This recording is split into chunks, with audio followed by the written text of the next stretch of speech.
Hi there, welcome back, or welcome if you're just joining in for the first time. My name is Priscilla and you're on to Dreams with Priscilla.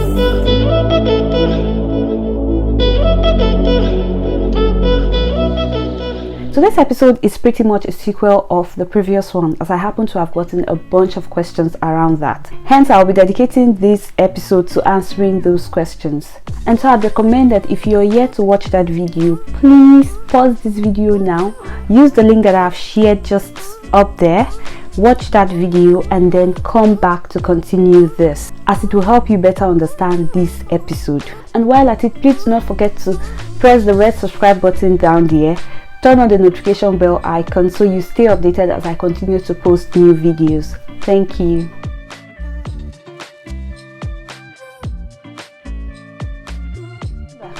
Now, welcome back if you've just come back to join us here. And just before I proceed with the matter of the day, I would like to make a disclaimer that I am not an employment expert, neither have I ever worked as a HR exec of any organization. Hence, the views that I share on this channel are based solely on my personal experience in the labor market. So just in case someone out there doesn't agree with something that I say here, I am doing this simply because they happen to have worked for me, and I'm hoping that it could work for someone out there as well. Thank you. Now on to the matter of the day. The first question I'll be answering is, are certifications so important in advancing one's career? Now, in my opinion, I would say although it is a fantastic idea to pursue certifications, as it could be helpful in a number of scenarios.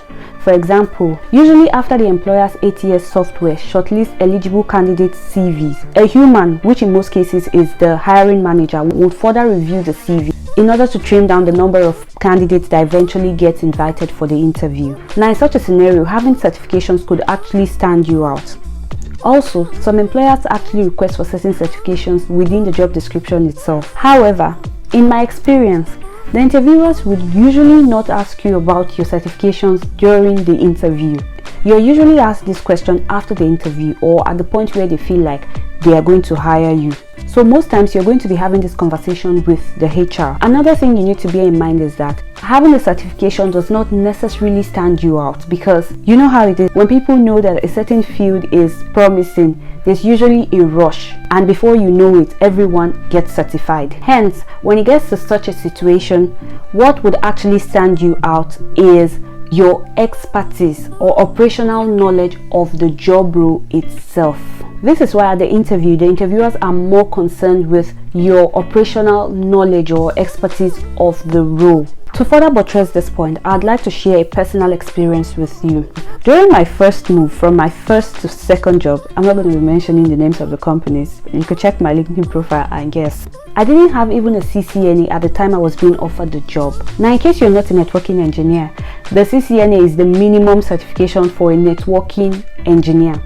Although I must add that during my first week of resumption, when my manager realized that I didn't have even a CCNA, he was very surprised because, in his words, he thought I already had a CCNP, judging by my performance at the interview, and that was why he did not bother to ask. He, however, insisted that I had to get my CCNA that month, as it was not allowed to have non-certified engineers working in the role. So I actually had to get certified that month. And you know, it was much easier to cough out the money, being that I was now on a new pay grade. So to summarize my view on this, I would say while it is a brilliant idea to pursue certifications, your primary goal should be about getting the hands-on experience, as at the end of the day, this is what matters to the employer. Besides, it's very discouraging just getting interviews that you're unable to pass simply because you lack the required expertise. The second question I'll be answering is, how can a fresh graduate or someone without prior working experience have a compelling CV? Now, of course, it is true that employers want to hire resources that will hit the ground running, as it saves them a whole lot of stress or time invested in training the new hires. But it is also true that there are graduate roles advertised on job search sites like LinkedIn, Glassdoor, Indeed, and the rest. Now, for people in this category, I could give you the following advice. The first would be, as a fresh graduate, I think it would be a fantastic idea if you pursue certifications, as this could increase your chances of getting interview invites. Secondly, as disheartening as this may sound, I would advise that at the beginning of your career, especially within the first 3 years, your focus should not be on earning a big salary. This is also due to the fact that the minimum wage in Nigeria is nothing to write home about. So my advice would be for you to focus on getting the required experience that most employers eventually ask for. Now I understand that it may be hard to even get a place to get that initial experience, but I happen to have heard of some outsourcing organizations that hire people on short-term basis to replace a staff who is maybe on maternity leave or a staff who has traveled. You could take advantage of such opportunity if you have a strong network. Reach out to people on LinkedIn. Tell them you're currently searching, and even go as far as volunteering to work for free. I have seen a number of people get hired in this manner because as soon as you've become an insider in the organization, you have first-hand information on vacancies, and since the managers know that you already know the job role, you're usually most suitable for any vacancy. Also, try as much as possible to make sure that your bio or your LinkedIn profile sells you as a smart person.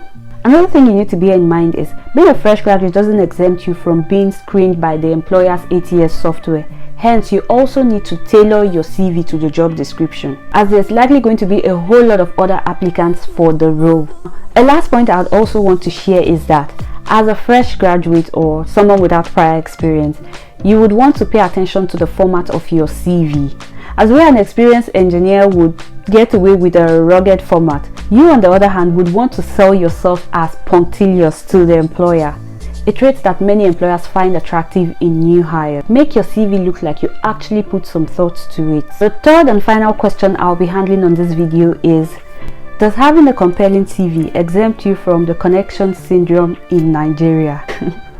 Now this is a tricky one because there is no denying the fact that the connection syndrome is very prevalent in the Nigerian labor market. Because we've heard of cases where successful candidates get eventually cheated out of the roles simply because they didn't have someone who would push for them after the job interview. This is really sad and disheartening. Yet, I dare to tell you that you could develop yourself to be too valuable to be bothered with these issues. For example, a situation where you're able to provide multiple skills for the employers. Many employers find this too irresistible in a potential employee because it saves them some cost having one employee able to carry out multiple job roles. Besides, being multi-skilled will make you competitive even globally. So the more you develop yourself, the more you become competitive internationally. Take for an example, you're someone who happens to be good at automation. Imagine telling this to the employers at the interview that you're very passionate about automating work processes. I doubt there are many hiring managers who would not be compelled to hire such a resource, because in their mind, such an employee could help them reduce process time and even help them reduce employee headcount. Tell me which employer does not want to make more profit.